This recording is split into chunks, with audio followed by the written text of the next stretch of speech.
everyone, students. Today we are going to start our new chapter, that is chapter 4, animals and their young ones. As you know, all living things are same. All living things live for some years. जैसे कि human beings, animals, plants, they live for some year. They grow, reproduce, and they become old, and finally they die. To continue our life on the earth, the all living things will reproduce. The process by which animals produce their young ones is called reproduction. जो process से ये animals अपने young ones को birth देते हैं उसे reproduction कहते हैं. There are two types of reproductions in animals is by directly giving birth to the young ones. Directly birth देना young ones को. Next is by laying eggs. Egg lays करना, out of which a baby hatches after a short time.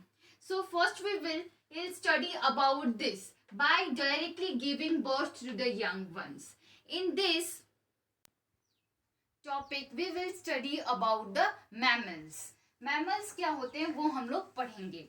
Animals that give birth to the young ones and feed them with their own milk is called mammals. उन्हें बोलते हैं mammals. ठीक है, ये mammals हैं. Mammals have a well-developed sense organs and brain. Mammals के पास well-developed sense organ होता है, brain होता है. Most of the they are the most developed among all animals. सारे animals में से ये ज़्यादातर developed है क्योंकि इनके पास sense organs भी है, brain भी है. जैसे कि इसमें आएंगे dog, cats, elephants, cow, human beings are also the examples of the mammals. Bat is also the example of mammal which can fly. Dolphins and whales are also examples of the mammals which live in water. Now we will study care for the young ones. अब in mammals, babies are formed inside the body of the mother. They stay inside for several weeks and then they are born. वो several week तक mother body के अंदर ही रहते हैं, फिर उसके बाद उनका बर्थ होता है. When the baby borns they are weak and helpless. जब बेबी बॉर्न होता है तो वो बहुत ही वीक और हेल्पलेस होता है. मदर्स उनको केयर करती है, उनको टीच करती है to how to find food and also live on and to live on their own and protect with them to the look after themselves. कैसे खुद को वो प्रोटेक्ट करे, कैसे खुद को लुक आफ्टर करे, कैसे खुद की देखभाल करे, वो सब उनको वो उनकी मम्मी सिखाती हैं. Then they feed their babies with their own milk. Fathers also provide help in certain mammals by hunting food and guarding the young ones. तो इसमें यही है कि by directly give birth to the young ones, इसमें वो animals आएंगे जो directly give birth देते हैं यंग वंस को. उसमें से है मैमल्स, उन्हें बोलते हैं mammals. Mammals well developed animals है अमोंगेस्ट ऑल अदर एनिमल्स, और उनके पास वेल डेवलप्ड सेंस ऑर्गन्स होते हैं, ब्रेन होते हैं. Cow, human beings, dog, cat, ये सब मैमल्स में ही आते हैं. तो ये अब हम लोग पढ़ चुके हैं. नेक्स्ट टॉपिक हम लोग ये पढ़ेंगे.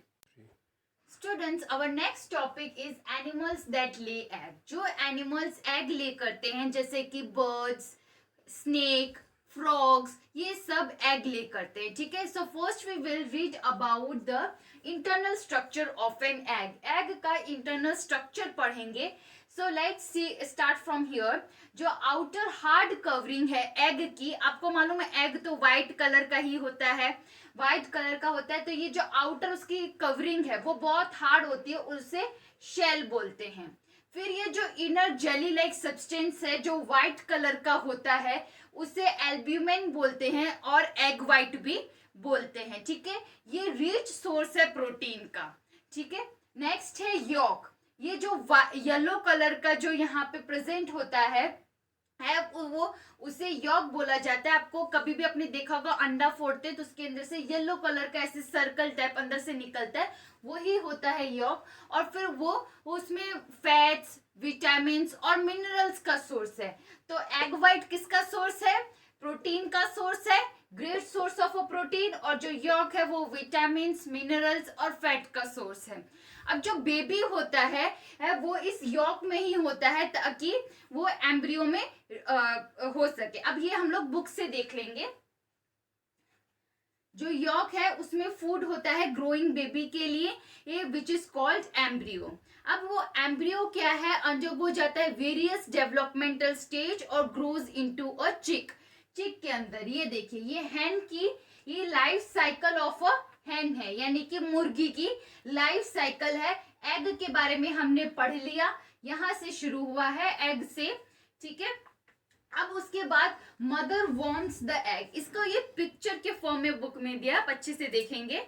तो ये एग के बाद जब है मदर वॉर्म्स द एग, यानी कि इसमें क्या होता है, the parent bird keeps the egg warm bye sitting on it. अब एग के ऊपर, उसके ऊपर बैठ के सिट करके ये जो बर्ड है, पेरेंट मदर उसको वार्म रखती है। उस प्रोसेस को बोलते हैं इंक्यूबेशन, ठीक है, इंक्यूबेशन बोलते हैं।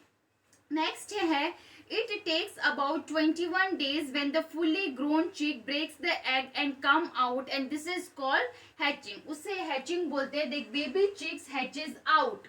नेक्स्ट स्टेप आप पे हम लोग आ गए हैं, जब अंडा तोड़ के जो बेबी है वो बाहर निकलेगा, उसमें 21 days लग जाएंगे, ठीक है, और उसको बोलते हैं हैचिंग।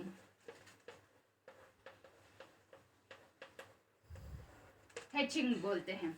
फिर the young ones do not have, फिर ये young one chicks grows up. Chicks क्या होती है, वो ग्रो अप हो जाती हैं, उसके पास आईज जो होती है वो क्लोज रहती है और उनके पास फेदर्स नहीं होते हैं। जो अडल्ट हैन है, जो उसके पेरेंट मदर है, वो उसको टीच करती है हाउ टू फ्लाई, और parent mother feeds their young one and parent bird look after their young till they strong enough to look after themselves. जब तक वो खुद का ध्यान रखना ना सीख जाए तब तक पेरेंट मदर उसका ध्यान रखते। तो आपको ये internal structure of an egg आना चाहिए। फिर उसके बाद है लाइफ साइकिल ऑफ अ हैन आनी चाहिए, अडल्ट हैन। फिर वो ले एग करेगी, क्या करेगी, ले करेगी एग। फिर वही मदर उसको वार्म करेगी एग्स को। फिर बेबी चिक्स आएगा कमिंग, इस प्रोसेस को बोलेंगे incubation. Baby chicks hatches out, इसे हैचिंग बोलेंगे। 21 days में baby comes out from the egg. फिर उसके बाद चिक्स ग्रो अप हो जाएगी ये। फिर उसके बाद उसके अडल्ट मदर उसको ग्रोइंग का ये सब प्रोसेस सिखाएगी, ठीक है। तो यहाँ तक ही आज हम पढ़ेंगे। नेक्स्ट लेक्चर में हम फ्रॉग की लाइफ साइकिल और बाकी एनिमल्स की लाइफ साइकिल पढ़ेंगे। Thank you.